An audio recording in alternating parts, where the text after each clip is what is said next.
শহীদুল ইসলাম রাজবাড়ীর বালিয়াকান্দি উপজেলার স্বাবলম্বী ইসলামপুর সরকারি প্রাথমিক বিদ্যালয়ের প্রধান শিক্ষক। জাতীয় প্রাথমিক শিক্ষা সপ্তাহ 2019 উপলক্ষে তাকে দেশের সেরা প্রধান শিক্ষক নির্বাচিত করেছে প্রাথমিক ও গণশিক্ষা মন্ত্রণালয়।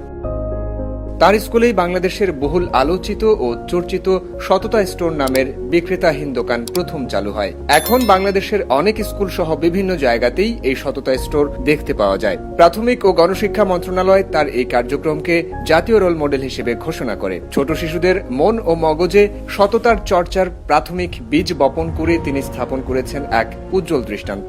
যে অপরকে ফাঁকি দেয় সে নিজেকেই ফাঁকি দেয়, এই প্রতিপাদ্যকে সামনে রেখে এবং শিশুদেরকে সৎ, যোগ্য, আদর্শ মানুষ হিসেবে গড়ে তুলতে আমি আমার এই সততা স্টোরের কার্যক্রম শুরু করেছি। 1971 সালে জন্মগ্রহণ করেন শহীদুল ইসলাম। ঢাকা বিশ্ববিদ্যালয় থেকে স্নাতকোত্তর পাশ করে তিনি 2রা ডিসেম্বর 1998 সালে প্রধান শিক্ষক হিসেবে চাকরিতে যোগদান করেন। গত 2014 সাল থেকে টানা 6 বছরে তিনি নেননি কোনো নৈমিত্তিক ছুটি। বিদ্যালয়কে তিনি শুধু পাঠ্য বইয়ের মধ্যেই আটকে রাখেননি। বিদ্যালয়ে রয়েছে মুক্তিযুদ্ধ কর্নার, গ্রন্থাগার, শহীদ মিনার, মিনা রাজু পার্ক, পতাকা মঞ্চ, ভূগোলক, রিডিং কর্নার সহ আরো অনেক কিছু। শিক্ষার্থীরা যাতে এসব উদ্যোগে স্বতঃস্ফূর্তভাবে অংশগ্রহণ করতে পারে সেটিও তিনি নিশ্চিত করেছেন।